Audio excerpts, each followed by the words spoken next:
The light in the ceiling sweated a ring of dark condensation that never fell, and the floor drain below it wore a crust of salt like teeth around a mouth. The room was empty of furniture, but it felt full, as if the air had been packed tight and left to cool. No echo answered when a tool fell from a gloved hand during transport, just a dry, quick thud that seemed to get swallowed before it landed. Mara Ortiz first saw the quiet room through triple-pane glass in the observation corridor at Site 41. The facility outside hummed with fans, relays, and fluorescent grit, but inside the chamber the silence was so complete she could not hear her own sleeve brushing her wrist. The walls were smooth and matte, a kind of off-white that refused shadow. A line of paint marked the boundary where the concrete floor met the wall, yet the line looked wrong, too straight, as if it had been drawn by something that did not understand corners. They told her the rules on her first night and wrote them again in block letters on the clipboard she had to keep in hand. No audio recording devices of any kind, no spoken words inside the chamber, no entering alone, no stepping over the drain. If you hear a whisper, you leave. If you think you heard one, you leave. The previous night tech who broke Rule 3 had not been heard from again, and the room had been locked for 8 hours while they waited for him to stop standing still. The room had been room 214 in a roadside motel on the edge of a dying town. The town had a polite way of telling visitors not to ask for that room, but they did not lock the door. Old local flyers warned in thin ink that you should never answer the guest in 214. When the police finally entered, they found 14 people standing against the walls, upright and calm, mouths closed, eyes wet.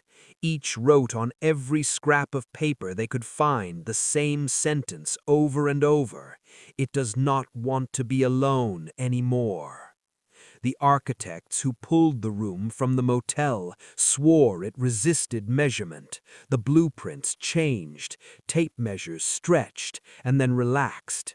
The chamber in Site 41 should have been 7 meters across, but Mara felt like she could walk longer than that if she were inside, as if the air could fold into a distance that only existed when nobody watched.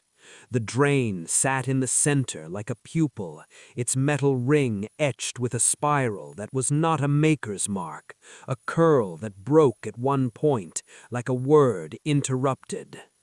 On test day, they sent in Harris, a detainee with a heavy pulse and a blank file. Mara watched his silhouette on the thermal display because the video feed was soundless by policy. He took 3 steps and froze, tilting his head, one hand hovering over the drain. He mouthed something she could not hear. Then he tapped the drain with his knuckle and waited. The light above him flickered, not by dimming but by repeating itself, as if the same second occurred twice. He smiled, said a single word, and went very still, eyes wide, facing a wall that offered him nothing. After they pulled him out, Harris refused to speak. He could not manage it, as if his throat were locked in the open position. He asked for paper and wrote in a careful, tight hand, "It does not want to be alone anymore." The same sentence appeared in the logbooks, in the margins of lab notebooks, on the back of Mara's glove when she held his hand. Could she hear the words anyway, she thought, or maybe only the shape of them tapping against the inside of her skull? The whispers began the second week. Mara sat alone in the observation corridor, the monitors dim, and she heard a breath that was not her own. It was not a sound through the glass. It was a pressure, as if air pressed her eardrum from the inside. It said her name with the pitch of her late sister and the rhythm of her father's old prayers. Her skin prickled along her arms. The whisper stopped at 8 seconds, and the corridor seemed longer when it did, as if the walls had leaned back to listen.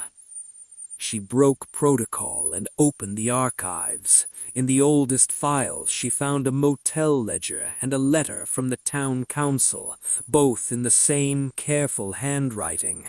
The letter said they had built around the stone in the ground, around the hush it carried, and they had learned that when you answered it, it answered back. The sigil in the drain was labeled Achil, which the writer glossed as the listener. There were margins filled with notes about names traded for information, about storms predicted, about missing people located. The facility did not contain the room, it bargained with it. The manifestation came with a power failure that lasted 43 seconds. The observation corridor plunged into dim emergency red, and the sound-canceling system went dead. Inside the chamber, the silence had weight. It pressed against her chest. She could hear only her pulse and the thin, dry scrape of her shoes. She put her hand over Keen's mouth and felt the wall breathe inward, and in the off-white surface a shallow curve formed. Not a face, but the impression of something vast pressing to listen. It was not angry, it was hungry for recognition, hungry in the way a deep ocean is hungry, a fact, not a mood. Her headset squealed, then went dead, and the word of her name appeared in her mind with no sound at all. She did not speak it back. She dragged Keen out, the tether shivering behind her. At the threshold she felt herself answer anyway, not with her mouth, but with the smallest surrender of attention, and the silence on the other side seemed to tilt toward her, aware. Mara did not lose her hearing, she lost her voice. She could only write, and her notes grew smaller and more careful with each day. She wrote that Achil was not in the room, that the room was only its ear, a thin place where attention bled through. She kept her apartment filled with noise, a fan, a radio, the hum of a refrigerator, but in the gaps between sounds, she felt it listening.